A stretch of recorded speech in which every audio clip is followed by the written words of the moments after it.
Aleluya. Dios es bueno. Todo el tiempo. Todo el tiempo. Dios es bueno. Aleluya. Vamos a... Bueno, íbamos a continuar con el estudio que estamos haciendo del libro de Romanos, pero la verdad que durante el tiempo de la alabanza y la oración me cambiaron el mensaje.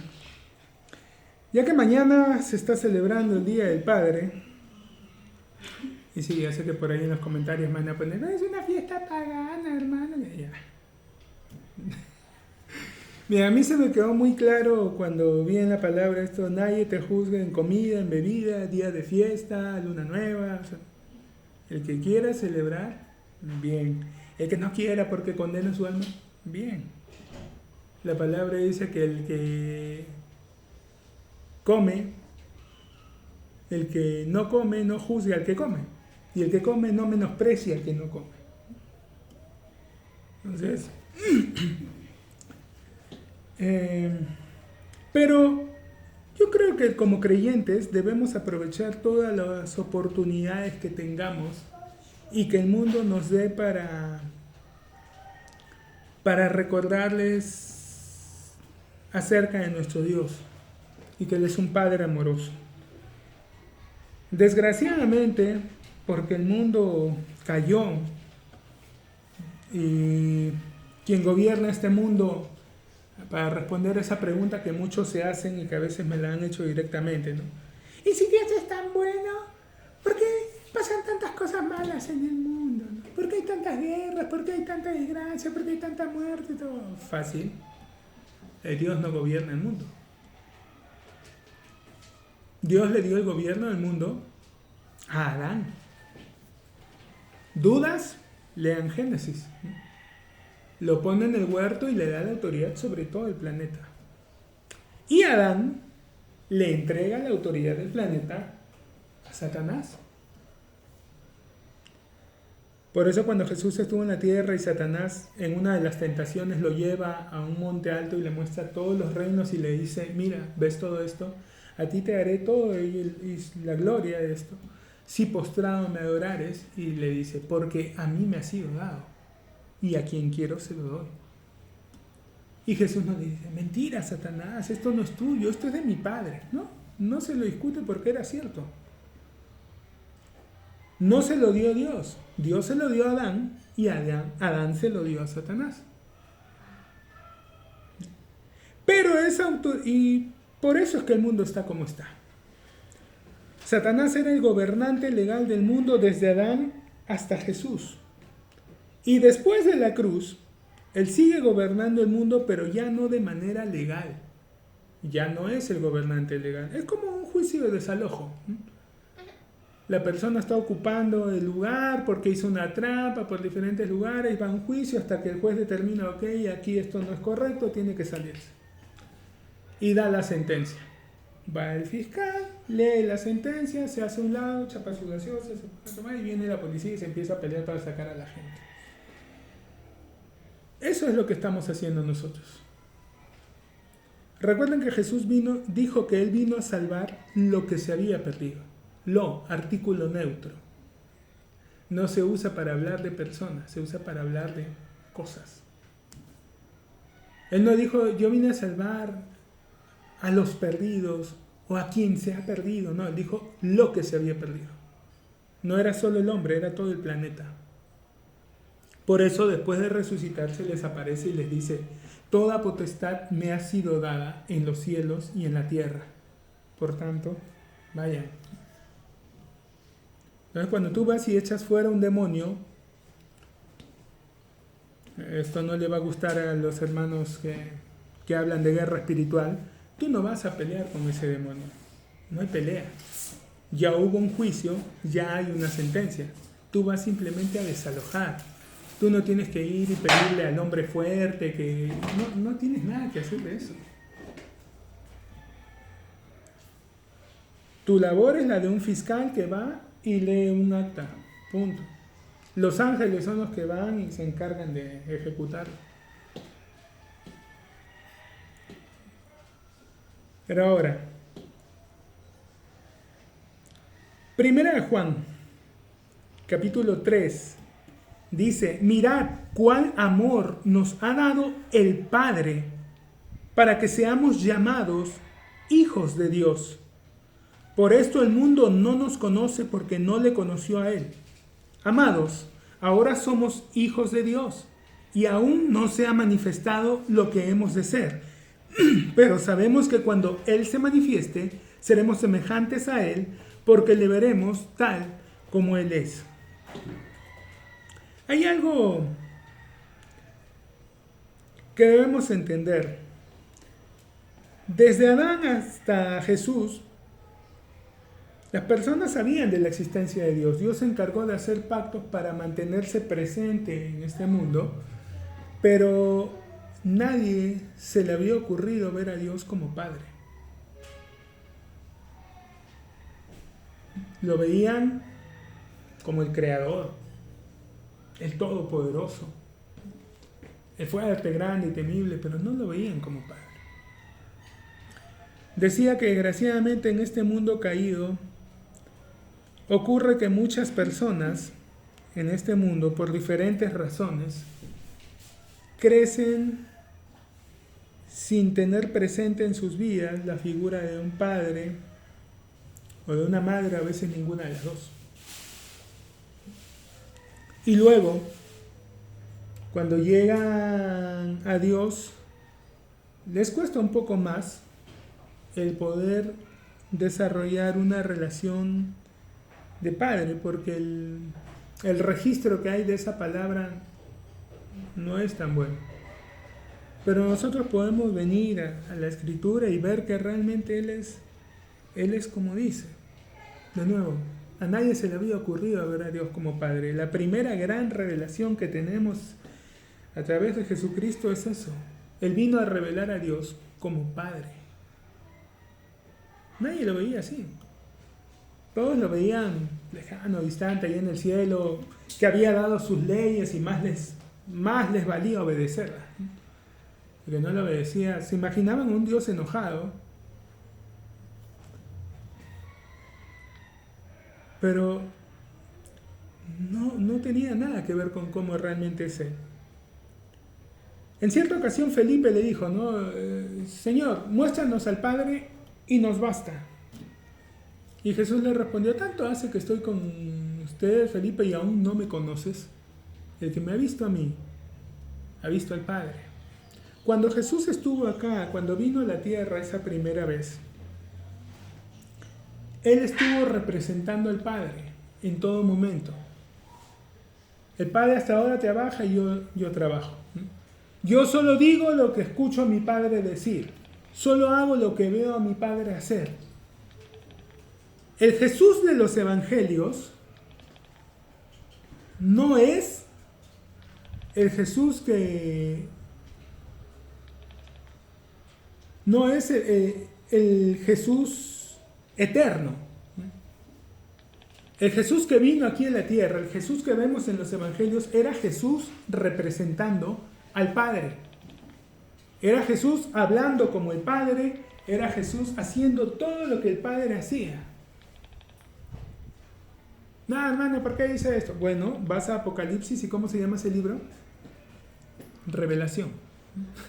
Y empieza diciendo la revelación de Jesucristo. Juan lo conoció cuando estuvo aquí en la tierra. Juan caminó con él durante 3 años, 9 meses según algunos. No vamos a entrar en discusiones. Estuvo con él, caminó con él, incluso recostaba su cabeza en el pecho de Jesús. Lo conocía. Pero cuando lo vio en esa visión, no tenía nada que ver con el Jesús que él había conocido. Nada. Dijo, sus ojos eran refulgurantes como llamas de fuego. Sus cabellos blancos. No tenía nada que ver, no se parecía en nada. Una imagen imponente. Juan puso, cuando lo vi, caí como muerto. No era el Jesús que él había conocido. Recordemos también, él vino como cordero. Y en el cielo y en su regreso, no es un cordero lo que se ve. es un león. Entonces, ese es el nivel de diferencia, ¿ok? Que tú veas un cordero, estás caminando por la calle y viendo una oveja. ¿Te asusta? No. Te enternece. Ay, esa ovejita, qué linda. Ahora, caminas por la calle y ves un león. Otra es la reacción. No creo que digas, ay, que esa cosita te queda viendo dónde te metes. Bueno, ese es Jesús. El de los evangelios era Él mostrándonos al Padre. Hubo una parábola muy conocida por todos que Él leyó en medio de 3 parábolas. Vamos a ver esa parte. Vamos a ver hoy acerca de la paternidad de Dios, a propósito de lo que mañana celebramos, de la importancia de esa figura paterna. Si hay personas que han carecido de eso, pues pueden encontrar esa figura, ese abrazo, como hemos estado cantando, ¿no? Nuestro Padre. Pueden venir a Él, pueden ser niños con Él. Lucas capítulo 15. Jesús estaba rodeado de diferentes tipos de personas. Se acercaban a Jesús todos los publicanos y pecadores para oírle. Y los fariseos y los escribas murmuraban diciendo, este a los pecadores recibe y con ellos come. Ahora a muchos se les pasa esto, pero en Oriente, que tú te sentaras a la mesa con alguien, era como si estuvieras haciendo una alianza con esa persona. Era un reconocimiento público de que esa persona era tu igual. Ojo. Entonces que Jesús se sentara con pecadores, con publicanos, era hacerse igual a ellos. Por eso los fariseos criticaban, a los pecadores recibe y con ellos come. Y era una crítica que le hacían, que él también contó. ¿A qué voy a comparar a esta generación? Dice, ¿a qué los haré semejantes? Semejantes son a los chicos en la plaza, que dicen, os tocamos música y no bailasteis. Os endechamos y no llorasteis. Porque vino Juan el Bautista, que no comía ni bebía, y decían, demonios tiene. Vino Juan el Bautista, que se apartó de todo, se fue al desierto, se vestía con pieles, comía miel y langosta, y lo tenían por endemoniado. Este tipo. Viene el Hijo del Hombre, que come y bebe. Y dice, nada, un hombre comelón y bebedor, amigo de publicanos y prostitutas. No estaban conformes con nada. Venía el que se consagraba, el que se apartaba de todo, y no, muy extremo. Viene el que vive en medio de ellos, crece en medio de ellos, ¿no? No, este no puede ser. ¿Qué quiere? Pero la sabiduría será justificada por los hijos.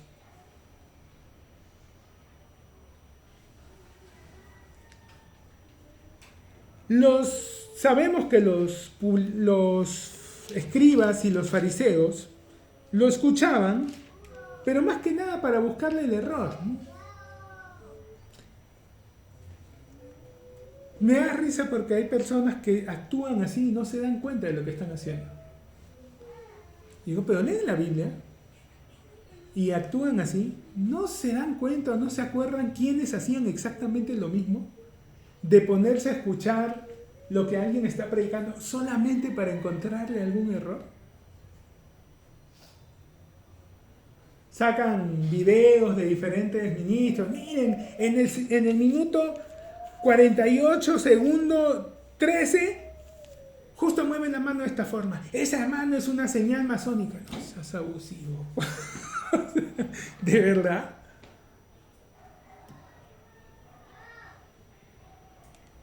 No sé, ¿no? Una paciencia espectacular. Yo he tratado de escuchar a algunos ministros, a veces me mandaban los enlaces, mira hermano, escuche, ¿qué le parece? Y no aguantaba ni 5 minutos, ¿no? Porque si me daba cuenta de que lo que estaban hablando era pura religiosidad y ley, la que ahí nomás lo cortaba. ¿Para qué voy a perder mi tiempo? no me bendecían, no me estaban aportando nada, no me estaban alimentando. Pero estos, o sea, no están de acuerdo y se mandan a escucharlo 1 hora. Lo mismo hacían los escribas y fariseos. Se iban a escuchar a Jesús, pero no estaban recibiendo, simplemente estaban buscándole un error. Entonces Jesús estaba rodeado por un público bastante diverso, por personas que tenían hambre de Dios, que querían recibir, gente que había que alimentar espiritualmente y por personas que simplemente estaban buscando el error. Entonces Él les refirió estas parábolas diciendo: ¿qué hombre de vosotros, teniendo 100 ovejas, si pierde una de ellas, no deja las 99 en el desierto y va tras la que se perdió hasta encontrarla? La pregunta era meramente retórica, ¿ya? Porque en realidad ninguno de ellos lo haría. Y la mayoría de personas tampoco. Alguien teniendo 100 ovejas, vamos a pensarlo, ¿ya? Y tampoco es que hay que gente tan dura, no. O sea, alguien que tiene 100 ovejas, abandonas las 100 porque se te perdió una. O sea, dejas 99 para rescatar una. Las probabilidades de que encuentres a las 99 de nuevo son... Lo probable es que vayas, traigas una y ya no encuentres 99, encuentres 97, 95.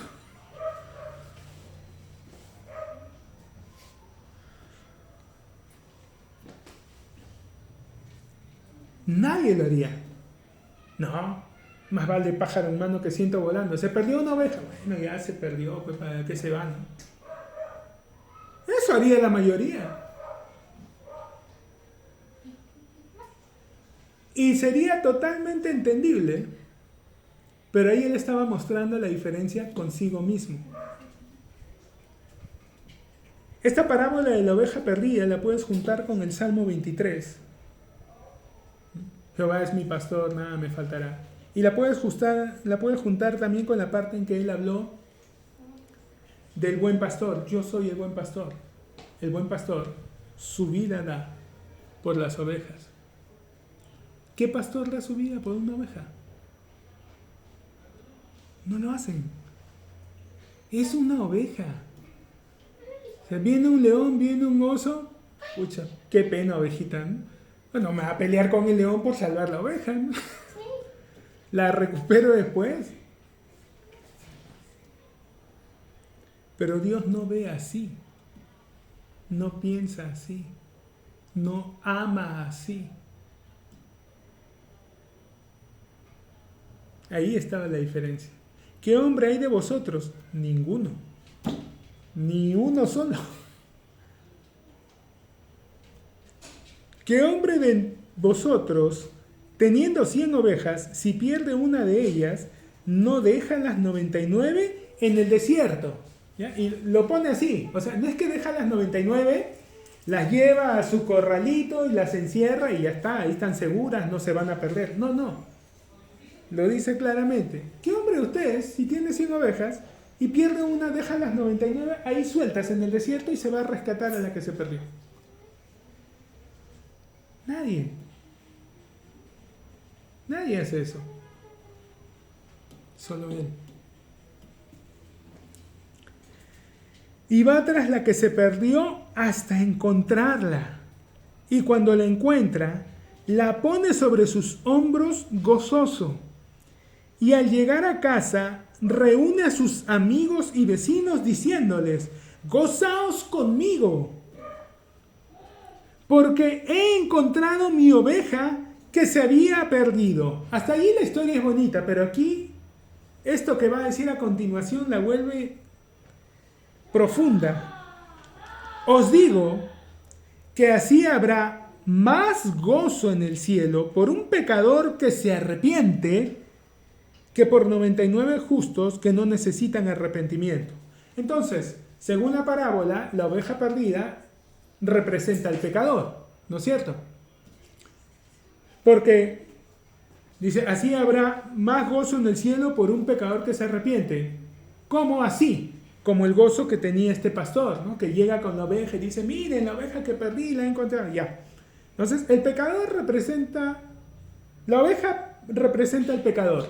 Y dice, así habrá gozo en el cielo por un pecador que se arrepiente. La pregunta hermosa que hacía el pastor Joseph Prince. ¿Cómo se arrepintió la oveja? Porque si la oveja está representando al pecador, ¿en qué momento se arrepintió? Porque si lees de nuevo la parábola, solo nos dice una cosa de la mugrosa oveja que se perdió. No nos dice nada más. Si te das cuenta en la historia, dice, la oveja perdía, pero la oveja solamente nos está hablando una cosa. El resto de la historia, el protagonista de esa historia, no es la oveja, es el pastor. Él es el que aparece haciendo todo. Él es el que deja las 99, él es el que va, la busca, la encuentra, la pone sobre sus hombros, la trae de nuevo. Entonces, ¿cómo se arrepiente la mugrosa oveja? ¿Qué hizo para arrepentirse? No fue que la oveja regresó y... No. Lee, te reto. No dice nada de la oveja más que se perdió. Es lo único que nos dice de la oveja.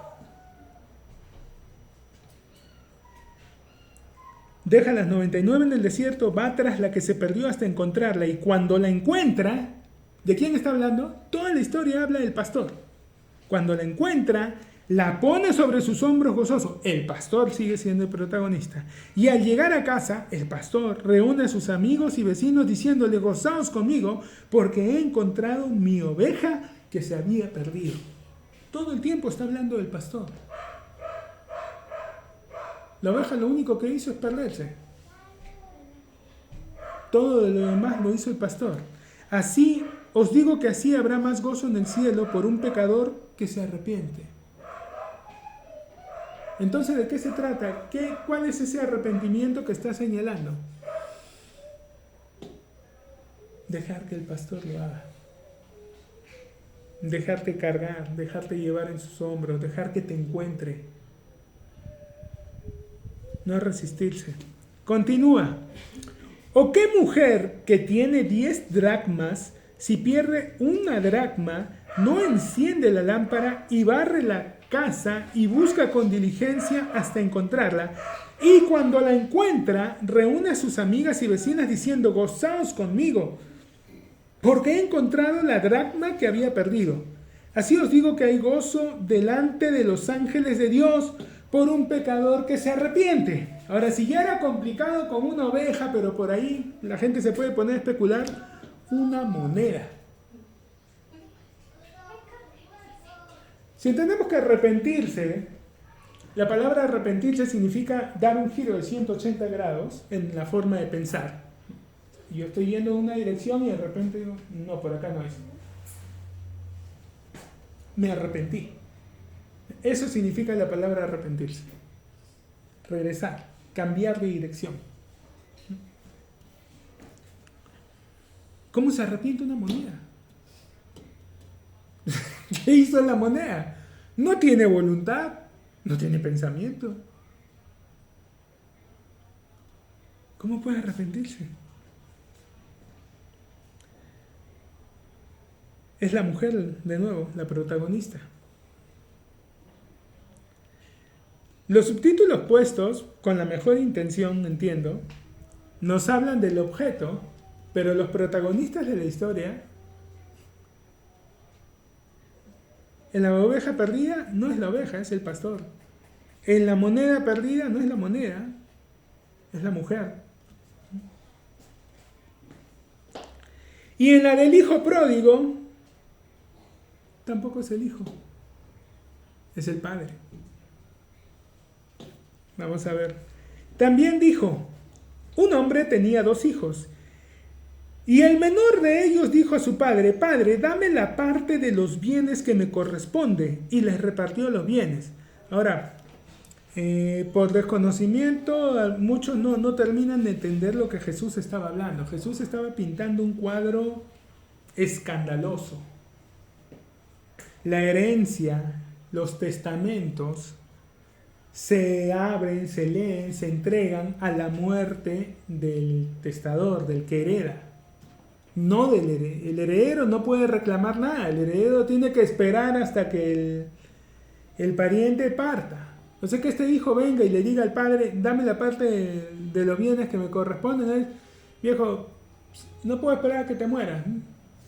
Y para evitar que pasen accidentes que tú sabes que pueden pasar, mejor dame tú mi herencia.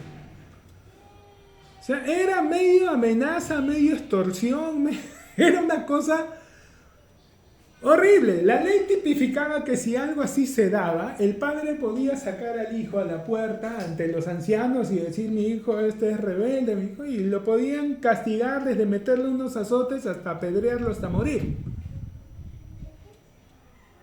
Pero sorprendentemente el padre no hace eso. Para sorpresa de todos allí, le da su herencia. O sea, este mocoso imberbe, malcriado, grosero, patán, le da lo que le está pidiendo. Pero no se lo merece, no le corresponde, no le toca. Sí, pero el padre se lo da. Y aquí tenemos claro que el padre representa a Dios.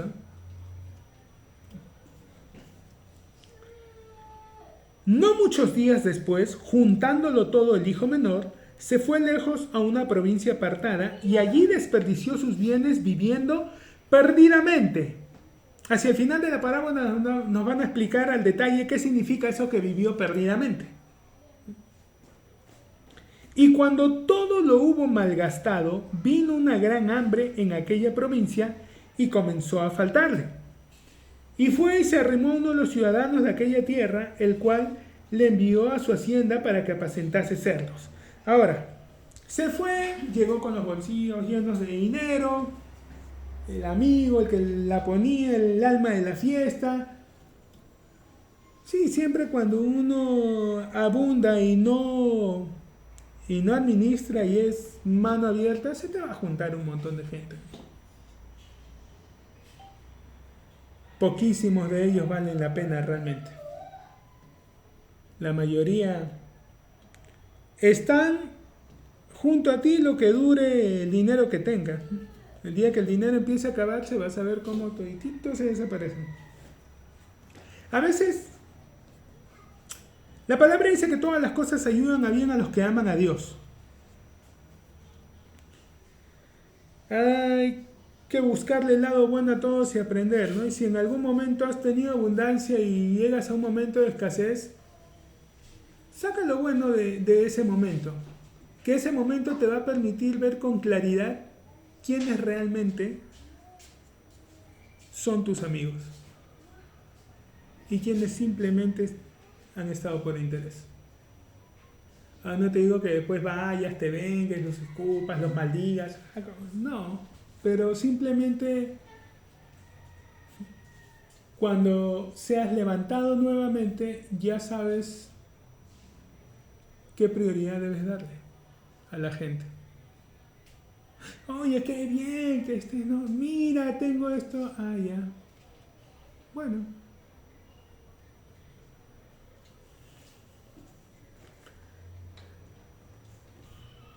Este hijo, mientras sea el alma de la fiesta, todos estaban allí alrededor. Cuando las cosas se empezaron a poner mal y se le empezó a acabar el dinero, todos esos amigos se empezaron a ir.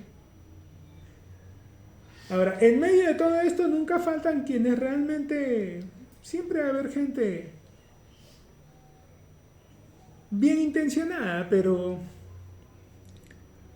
lo ponen a apacentar cerdos. En la cultura judía esto era bajísimo, era el peor empleo que se nos puede ocurrir, el más indigno, el más humillante, eso era lo que estaba haciendo el joven. Bueno, para los judíos el cerdo es un animal inmundo.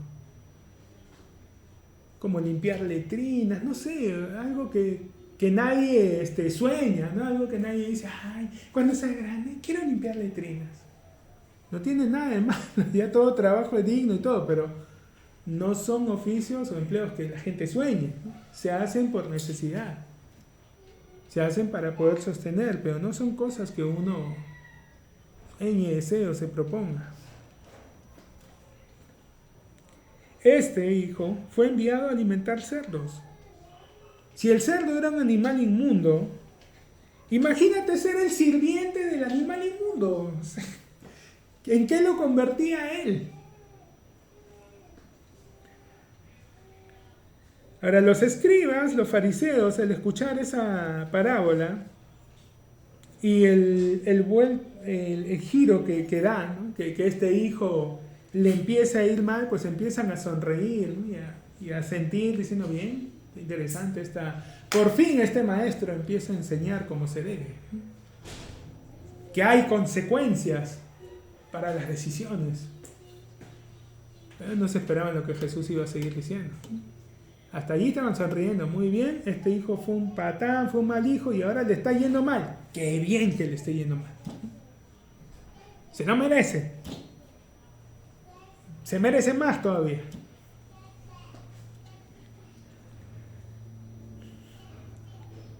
Y fue y se arrimó uno de los ciudadanos de aquella tierra, el cual le envió a su hacienda para que apacentase cerdos. Y deseaba llenar su vientre de las algarrobas que comían los cerdos, pero nadie le daba. Y volviendo en sí, dijo, ¿cuántos jornaleros en casa de mi padre tienen abundancia de pan y yo aquí perezco de hambre? Esto quiero que lo vean porque yo a veces he escuchado esta enseñanza dada por personas y la verdad no sé qué es lo que leen. Porque me salen con que entonces el hijo se arrepintió y porque el hijo se arrepintió y entendió que había lastimado a su padre, pero no es lo que la parábola te dice. La parábola lo que está diciendo, lo que Jesús dijo, es que el chico tuvo hambre. No nos dice que le remordía la conciencia, que se acordaba de su padre, que lloraba en las noches. Ay, ¿cómo pude hacer eso? No. Lo que nos dice simplemente es que tenía hambre y quería tragarse lo que le daba a los cerdos. Pero como no se lo daban y estaba allí con la panza que le crujía, se acordó que los sirvientes que trabajaban para su padre comían bien. Se acordó. ¿Qué es lo que lo hizo volver en sí? ¿El remordimiento? No. ¿La culpa? No. El hambre.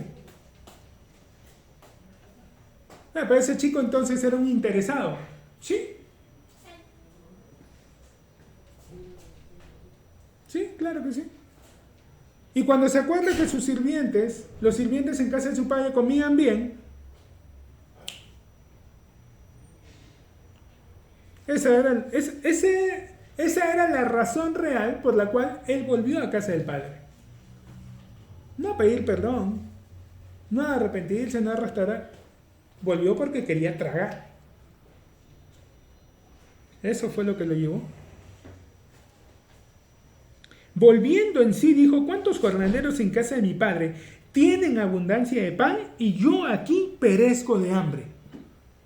Si no le quedó claro a alguien. Fue el hambre.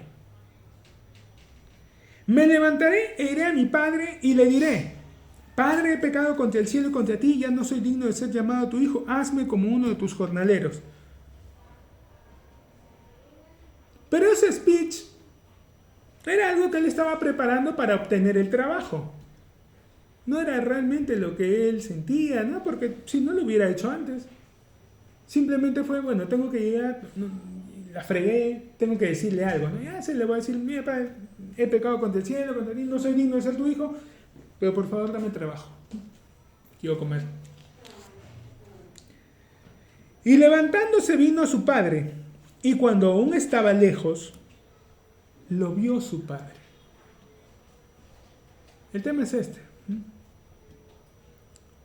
Él estaba regresando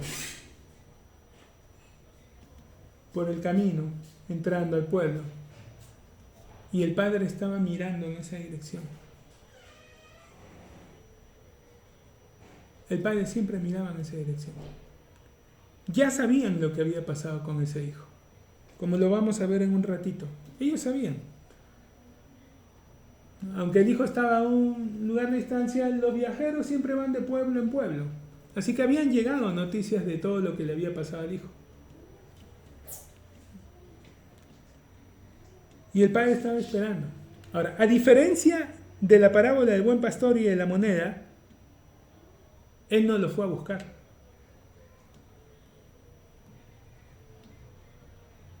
¿Por qué no?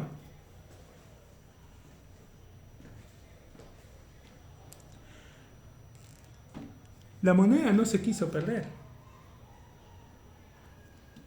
No tiene voluntad, no tiene pensamiento, simplemente se extravió. La oveja es un animal. Se pudo distraer, de repente vio una mariposa, de repente empezó a comer, se desvió y se extravió. Pero el hijo se fue porque quiso irse.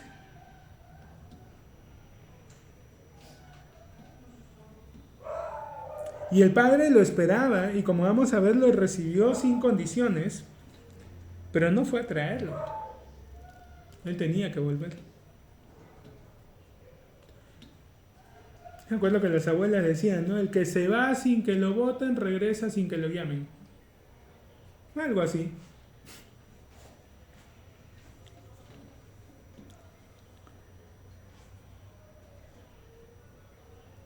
Y levantándose vino su padre, y cuando aún estaba lejos, lo vio su padre. Él estaba regresando, pero él no vio a su padre lo vio a él. Lo vio su padre y fue movido a misericordia, y corrió y se echó sobre su cuello y le besó. Recuerdo un maestro que tenía un mensaje que decía, papá corre como niña. Y hablaba de esta parte de hijo pródigo, explicaba, se vestían con túnica. Para poder correr, se tuvo que levantar la túnica. Ahora, ¿por qué corrió? La ley le daba el derecho a las personas que si alguien había cometido una falta grave, podía ejecutar un castigo. Ahora, usualmente buscaban que la parte ofendida sea quien dé el primer golpe. ¿Se acuerdan cuando llevan a la adúltera a Jesús? Y Jesús dice, bueno, el que esté libre de pecado que tire la primera piedra. Porque ellos le llevan a la mujer que había sido atrapada, pero al parecer no estaba allí el marido. Porque quien tenía que empezar hubiese sido el marido. Entonces él dice, bueno, el que esté libre de pecado que tire la primera piedra, que empiece con el castigo. En este caso, el hijo había ofendido al padre. Así que quien tenía el derecho de iniciar el castigo o de evitarlo era el padre. Pero cualquiera que lo veía, sabiendo lo que había cometido el chico, podía empezar. Y para esas alturas, su castigo iba probablemente de los azotes al apedreamiento. Por eso que el papá corre y lo abraza. Fue para protegerlo. Para evitar que alguien se adelante. ¡Mira, ahí está el desgraciado ese! ¡Ay! Le metan piedra, ¿no? Fue y lo abrazó. Ahí viene pobrecito el padre. Señor, no se preocupe, nosotros nos encargamos.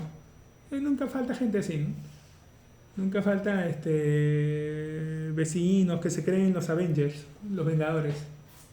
Y aquí dicen, no, nosotros nos encargamos, tú tranquila, tú tranquila, nosotros nos encargamos.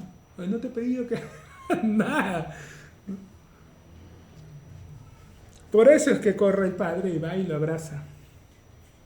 Para evitar que alguien lo ajusticie. Y corrió y se echó sobre su cuello y le besó. Y el hijo le dijo, Padre, he pecado contra el cielo y contra ti, ya no soy digno de ser llamado tu hijo. Pero conjunción adversativa implica que lo que viene a continuación anula lo anterior. El padre ni siquiera le importó lo que le estaba diciendo. O sea, él había preparado su speech, ya le voy a decir esto para que se calme y esto de acá para que me acepte y tener para comer. Pero el padre no lo estaba escuchando.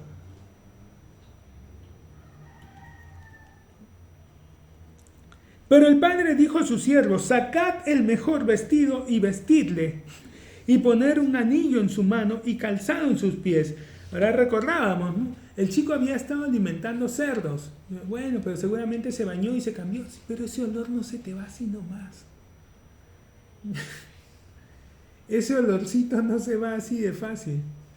No tenían en ese entonces detergente, aroma a limón, no tenían esas cosas como para que se pueda desprender un poco del hedor que traía.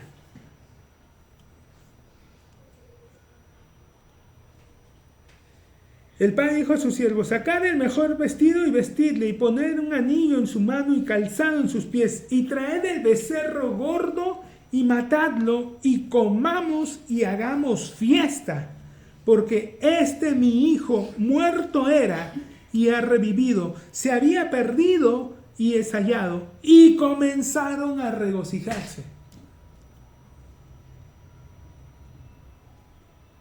Y su hijo mayor estaba en el campo, y cuando vino, llegó cerca de la casa, oyó la música y las danzas, y llamando a uno de los criados le preguntó qué era aquello. O sea, ¿de verdad? ¿De verdad llegas a un lugar y escuchas música y ves gente bailando y no sabes qué es? Un velorio. Es una fiesta, ¿por qué más vas a... No reconoces una fiesta tan... Ahora, este hijo es el otro extremo, ¿eh? Porque por un lado tenía un hijo relajado al extremo, pero por otro lado tenía un hijo que no disfrutaba nada. La palabra dice claramente que cuando el hijo menor le pide, les dividió la herencia. Regresemos, ¿eh?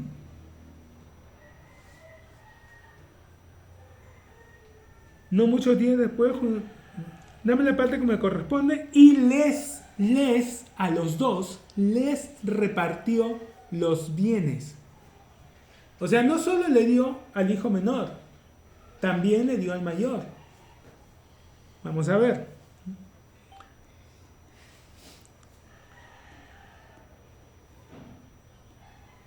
Llamando, ¿qué es esto?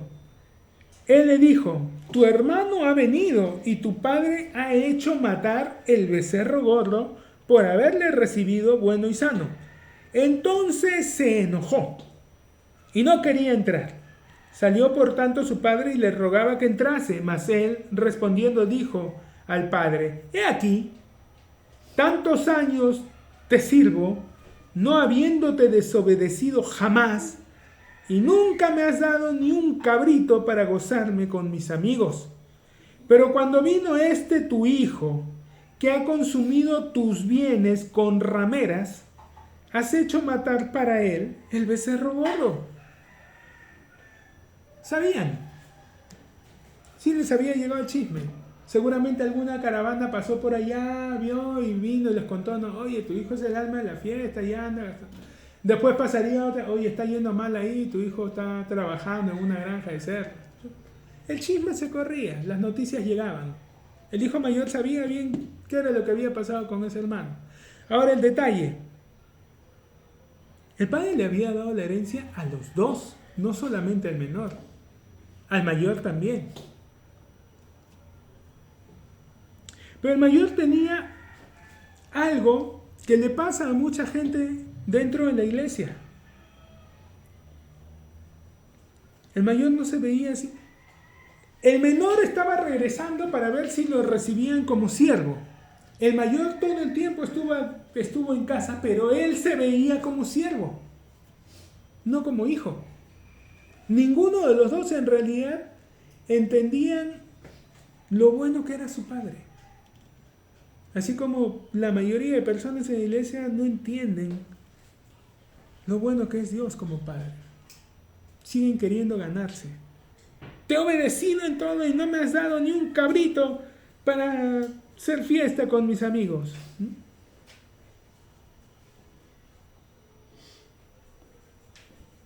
Para gozarme con mis amigos. Claro, no quería gozarse con su padre. ¿Se dan cuenta? No quería celebrar con su padre. Quería hacer una fiesta con sus amigos. Pero miren la respuesta del padre. Él entonces dijo, hijo, tú siempre estás conmigo y todas mis cosas son tuyas. Y no se lo estaba diciendo de manera amable, sino que realmente era así. Les había dividido la herencia, así que todo lo que quedó allí era propiedad del hijo mayor. Era suyo. Él no tenía que pedir. Si él quería hacer una fiesta con sus amigos, ese becerro gordo lo pudo agarrar cuando quisiera. Era suyo. Pero nunca lo hizo. Porque quería ganárselo. ¿Qué te tienes que ganar si ya es tuyo? Hay mucha gente que quiere ganarse lo que Dios ya les dio como gracia. Y anda luchando porque quieren ganarse la salvación. Ya te la regaló. Quieren ganarse la unción. Dios la da no porque te la merezcas, sino porque la necesitas. La palabra lo dice claramente. Que no se vayan de Jerusalén, sino que esperen que venga sobre ellos el Espíritu, porque Juan los bautizó con agua, pero vosotros seréis bautizados con Espíritu Santo y fuego dentro de no muchos días, y continúa, entonces me seréis testigos. No es algo, no es un privilegio, es una necesidad. Pero hay gente que se la quiere ganar, en lugar de simplemente recibirla. Caemos en el error que cae el hijo mayor porque estamos en la misma posición que él. No entendemos que Dios es nuestro Padre y nos vemos a nosotros mismos como siervos. Pero cuando vino tu hijo que ha consumido tus bienes con ramera, has hecho matar para él el becerro gordo. Él entonces le dijo, hijo, tú siempre estás conmigo y todas mis cosas son tuyas. Mas era necesario, ojo con lo que Dios dice, era necesario hacer fiesta y regocijarnos. Porque tu hermano era muerto y ha revivido, se había perdido y es hallado. ¿Quieres cambiar tu mentalidad de siervo y empezar a verte como hijo de Dios? En lugar de pensar en hacer una fiesta con tus amigos, empieza a hacer una fiesta con tu Padre. Alégrate por las cosas que Él se alegra. Deleítate a sí mismo en el Señor. ¿Cómo sigue esa parte? Y Él te concederá las peticiones de tu corazón. Encomienda a Jehová tu camino y Él hará. Pero ¿cómo empieza todo eso? Alégrate. Deja de preocuparte. Ve a Dios como Padre. Celebra con Él. Es que ese no se lo merece, pero celebra con Él. Celebra que ese que no se lo merece, que malgastó su herencia, todo celebra. Alégrate. Porque tu Padre se alegra.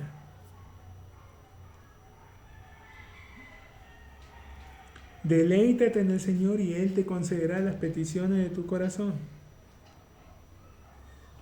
Cuando empieces a celebrar las cosas que Dios celebra, vas a empezar a vivir como Dios quiere que vivas. Él no nos ve como criados, no nos ve como siervos, Él nos ve como hijos. Él envió a su Hijo al mundo.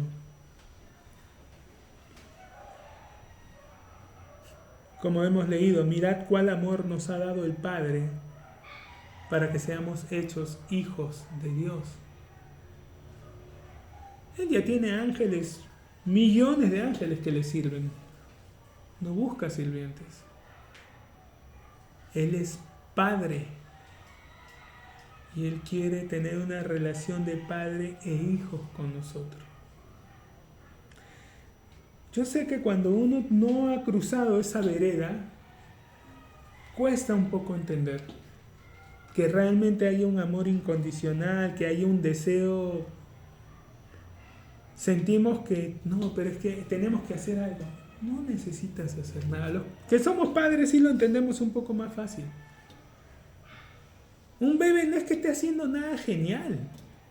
Está balbuceando ahí, pero te llena. Esa y cayéndose la baba te llena, te alegra. Te llena el corazón, te hace sonreír. Allí, totalmente inútil.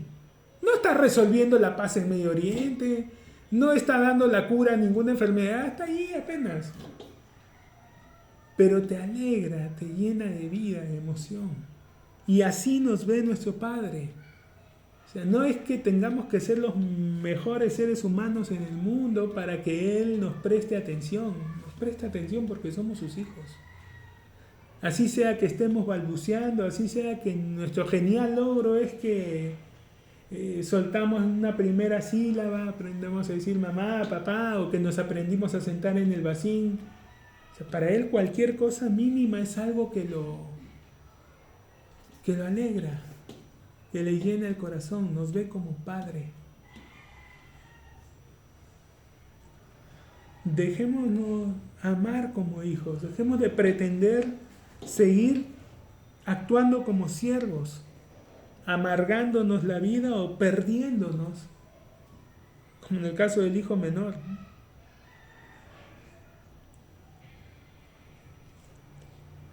No, pues hermano, pero si usted lo dice de esa forma, usted está dando licencia para pecar. Oye, la gente peca sin licencia. Empecemos por ahí. Número 1. Número 2. Si le prestan atención a la parábola, el padre es claro con el hijo mayor cuando le dice todo lo mío es tuyo. O sea, el hijo menor es recibido en casa como hijo. Se le pone anillo, o sea, se le da nuevamente autoridad, se le viste, se le pone calzado. Pero no es que se le dan cosas. La herencia se la gastó, la perdió. Su problema. ¿Ya? Lo que tiene ahora es que está en el hogar, tiene la oportunidad de trabajar, de poner algún negocio y crear su propio pecunio, su propio capital.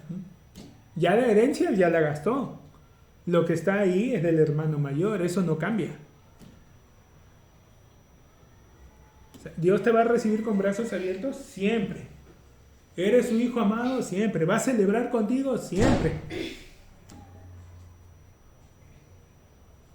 Pero eso no quita que las cosas que pasaron ya pasaron. Pues. Tienes un nuevo inicio, claro, con el apoyo de tu padre, con el amor de tu padre. O sea, la gracia de Dios es eso, es un favor inmerecido, es la persona de Jesucristo, pero no es una máquina de viaje en el tiempo. El hijo menor no recuperó su herencia, recuperó su posición en el hogar y todo, pero la herencia ya la gastó, pues. Puede volver a claro, puede generar riqueza, tiene la oportunidad, puede adquirir un préstamo, trabajar, conseguir y todo, pero la herencia ya no se le va a dar, ya se le dio. Él lo usó mal, su problema. Una cosa no quita la otra.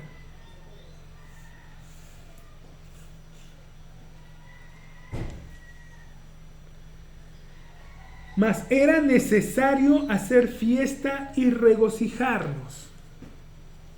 Es importante que la vida con Dios la afrontemos como Él quiere que la vivamos, con gozo, que celebremos, que nos alegremos. Nos reunimos ahora, estábamos alabando, hermano. David en los Salmos explicaba, alaben su nombre con cánticos, a viva voz, ¿no? Con palmas, con danza. Todo tu ser. Cuando trajo el arca de la alianza, el arca del pacto a Jerusalén, él iba delante del arca, se quitó el manto real y todo y se puso a danzar como un niño. Porque era la presencia de Dios. Puedes ser un niño delante de Dios. Trata de serlo. Acuérdate de lo que Jesús dijo. Dejen que los niños se acerquen a mí y no se lo impidan.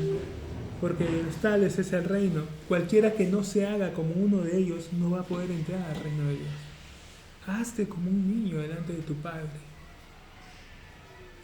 Celébralo, háblale, convérsale. No es necesario ser ceremonial todo el tiempo. Aprendamos a vernos como hijos, a verlo como Padre. Pasen un bonito día mañana. Los que tienen a sus padres, los que no, tienen un Padre en los cielos que va a estar feliz de escucharlos, saludarlo y darle todas sus expresiones de amor. Nos vemos la próxima semana. Bendiciones.